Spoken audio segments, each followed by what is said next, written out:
name is Miss Lester, and today I'm going to be teaching a lesson called Mozart meets Van Gogh. This is a lesson that I would teach to children from grade levels 3 through 5 usually. So I'll start with, I gave a PowerPoint presentation of this lesson when I've taught it before, but I've printed the slides out here. So the idea of this lesson is interpreting music through watercolors. Initially, I wanted to present a question to the class: how does music relate to visual art? I wanted to get them thinking about this throughout the lesson. And I started by talking about rhythm. That's one of the main ways that the two relate. Rhythm in music is defined as a pattern of musical movement or beat. And rhythm, as it pertains to art, is defined as a pattern of visual movement created through lines, forms, and colors. So we're going to look at work by a few artists that either use obvious references to music or a strong sense of rhythm in their work. First, we're going to look at a collage by Romare Bearden. And in this piece, you can see a lot of really obvious references to music. At this point, normally with a class, I would ask the students what they see in this work of art that makes them think of music or rhythm.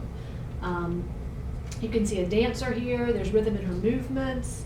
There are, like I said, blatant references to musical instruments. And then, of course, there's just kind of the energy of the work. The next artist I would show the class is Kandinsky. And he talks himself about how music has a strong influence on his work. Again, you can see some of these strings here actually looks like the neck of a guitar or a stringed instrument. Sometimes it even looks like, when I taught the lesson before, some of the students said that it looked like a musical staff where the notes would sit. And then, of course, there's the rhythm and movement of the brush strokes, the way it leads your eye all around the work.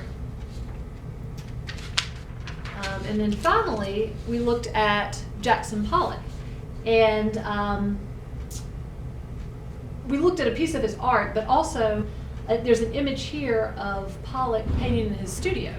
There's rhythm and movement in his art, but also there's a lot of rhythm and movement in his process, the way that he moves around and uses his whole body to paint. And typically, if I was teaching this lesson to a class, I would show a short video clip of Pollock working and painting in his studio so they could really get a sense of it. It almost looks like he's dancing when he paints.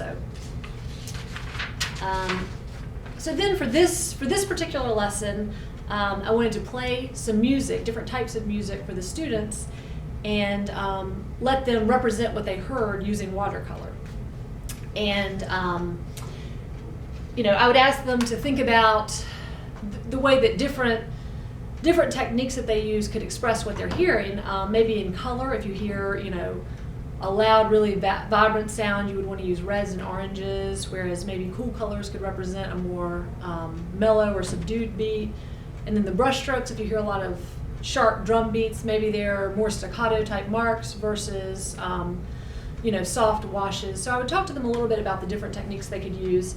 And I want the songs to be very different so that they could kind of play around with some different techniques and kind of look at the difference between, and maybe notice a stronger difference between the first piece and the subsequent pieces.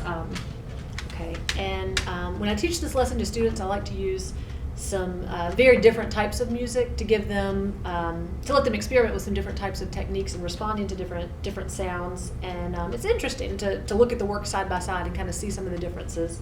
So the first music I would usually play is Vivaldi, The Four Seasons. And when I taught this lesson in the past, I played Winter for the kids. And it's got a lot of sharp, staccato type notes, and they responded to this, by making a lot of quick, kind of marks. You could see that reflected in the design. So that was interesting.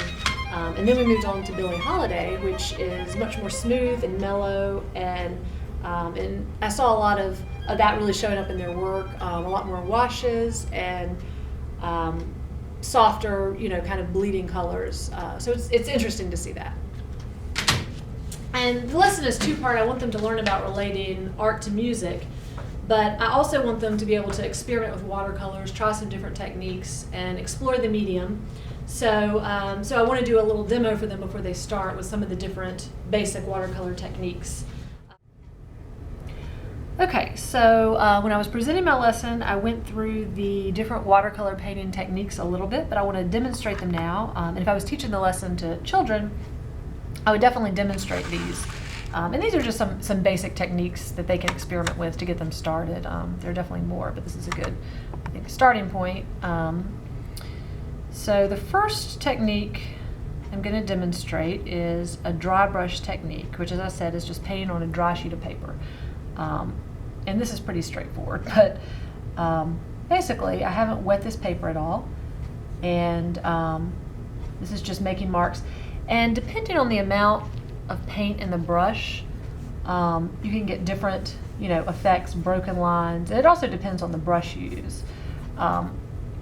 But that's a basic technique that most children have already probably used if they've had any experience with watercolor.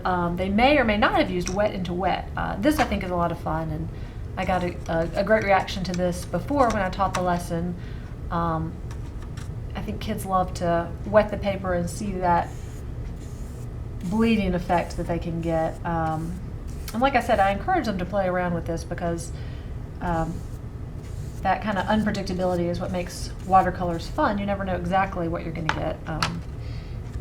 So for the wet and wet technique, I just wet the background. I get some paint on my brush and then just paint into that area that I've wet. And kids really love seeing the watercolor kind of run and bleed and expand out from that. So that's a fun technique, the wet into wet.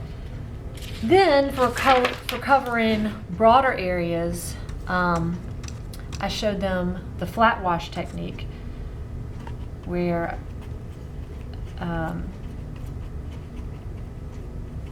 you tell them to start by basically just making a flat line of color.